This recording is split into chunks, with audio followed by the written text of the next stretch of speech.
Hello there, it's the 27th of February 2020 and here you are with Dan in Essex, UK. So, we are experiencing snow and if I'm not mistaken this is the first instance of snow we've had here in Essex this winter, so I think we've done quite well actually.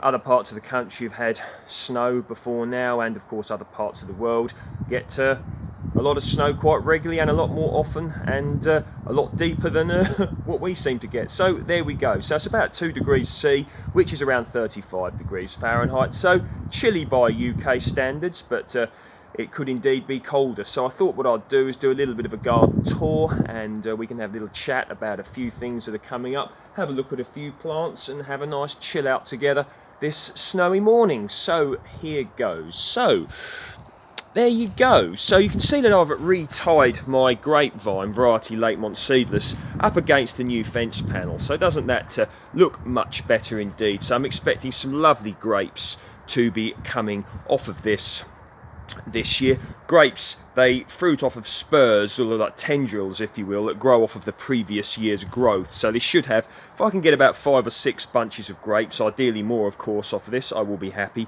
this year. So there we go. Now here you can see the Concord pear is looking very, very good indeed. So they do say that if you're only going to grow one variety of pear, Concord would indeed be it, because it's partially self-fertile, meaning it will largely produce fruit from its own pollen. It doesn't need a pollination partner, meaning another pear that flowers at the same time, but at the same time it would benefit from one. But if you've only got room for one pear tree, Concord could indeed be it. Now this here is quite intriguing. So you can see the Jubilee plum and you can see the buds are really starting to bud up, if one will. I'm expecting some blossom off of this, so hopefully some fruit. Now it's a bit congested, the branches, it does need to be pruned, but I'm not going to do that this year. I'm going to give it one more year. It's about, oh dear, maybe 8 to 10 feet tall now at the top, but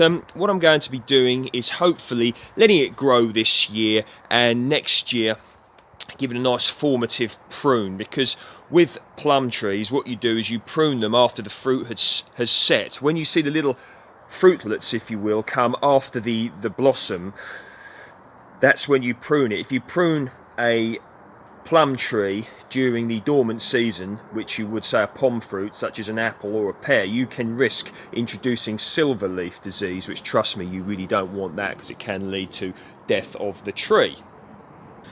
So, garlic and onions. Now, I sowed these last autumn, probably about October, November, if I remember correctly. So, you can see the garlic at the back there. It's grown in the containers on here. And this should be ready around June time, okay? And June, July, same with the onions here. Got them growing away in these nice pots, and this can be a really nice idea if you want to get them in, you know, the previous year to when you get the crop. It can be really good to grow them in containers if you live in an area where the soil is, say, clay and really, really heavy and can, you know, result in rot of the bulbs as you put them in. So you can control your own growing medium. So that's one good thing if you want to grow them in containers. And of course, you know, space saving. I mean, you know, the majority of people nowadays don't have massive gardens, and you can grow garlic and onions perfectly well in containers and pots. There we go. You can see the spinach here is spinach and chard I've got. It's starting to come into growth now. We've got slightly longer days, or quite a bit longer actually. It's getting dark about 5:30, 6 o'clock in the evening now, whereas before it was 3:30. So those 2 extra hours of daylight are, you know, very handy for the plants. Up until recently it has been getting a little bit warmer. We had temperatures in double figures a week or so ago, so very nice in those regards. The landcress is really, really rocking and rolling here. This is beautiful. If I was going to make a recommendation of a really good, hardy, tasty winter crop, I would recommend landcress. Lovely in sandwiches, hardy really is, and you know, tasty, nutritious, and just a lovely thing to grow really. And in here I've got some lamb's lettuce. I was going to plant these out, but I never actually did do that. But this is a really nice earthy taste in this. They get a lot bigger than this. No, but I never planted them out for whatever reason, but You know, sometimes we do things like that, don't we? But land cress and lamb's lettuce I will be growing in abundance next winter. Now I know that they work, I can give my recommendation for those brilliant winter crops. So you may remember I put some bulbs in and some daffodils here, look, really starting to come out now, so that's going to be really, really nice. And some more daffodils down here that I indeed planted, and some more here as well. And I really love having, you know, spring flowers come up, because it makes you think it's really not going to be that long now until you know, until the good weather comes. Exciting stuff. Okay, so the soft fruit area, so I've got two varieties in this area of blueberry.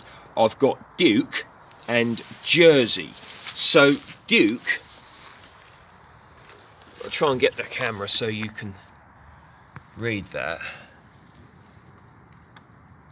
That's just one of the varieties of blueberry. There you go, you can have a read of that if you wish, that I've got growing here. I have several varieties now, and I intend to really build on my blueberry collection. Let's see if you can have a read of Jersey, if you can see that. There you go, you can pause the, trying to get it into focus, you can pause the camera if you're interested in reading more about that variety. So Duke and Jersey here, and over here I have some other varieties as well. I have Goldtraub, you can have a read of that if you wish, and I've also got Elliot,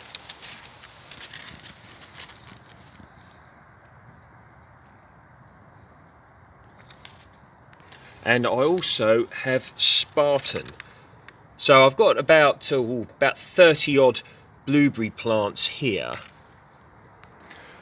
and I've got some more mature blueberry plants here. I forget the exact names of the varieties. I think one or two are maybe Goldtraub, and this one at the back was something else that I was given.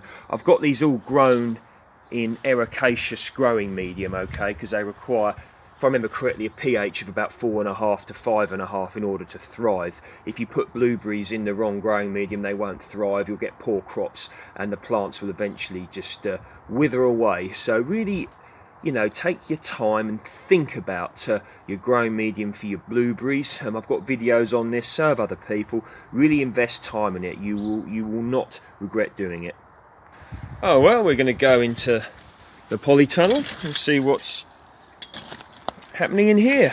Well, there we go. So, you know what, one really can feel the difference in warmth in the Polytunnel when you walk in here. It really does make all the difference, and I can see that things in here are quite advanced. It's looking quite nice, just a nice peaceful ambience in here. So I'll show you the peach. Look at this, look. This is peregrine.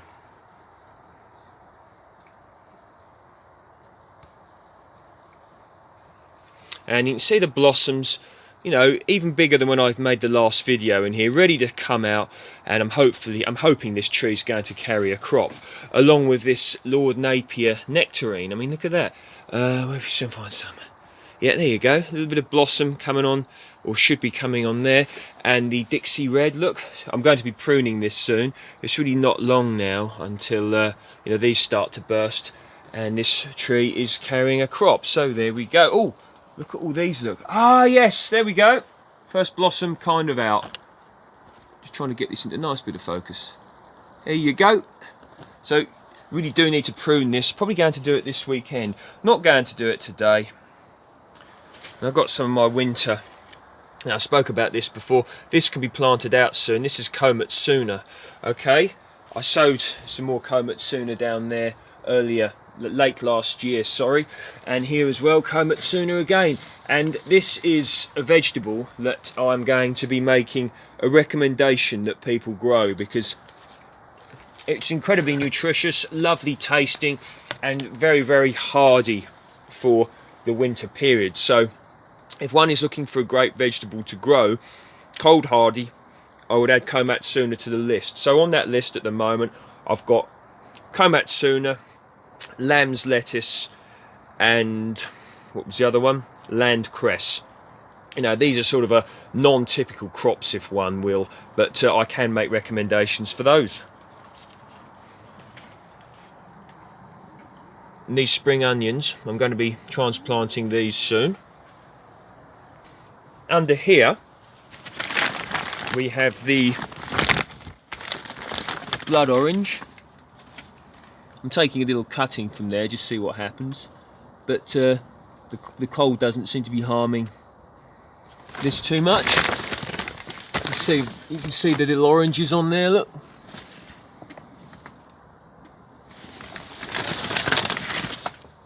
Now, you may remember the strawberry plants that I had arrived from Blackmore Nursery the other day. Now, what I've done is just potted them up temporarily. They're not going to stay in these pots. I'm going to be getting some other pots similar to the ones that you've seen my existing strawberry plants in.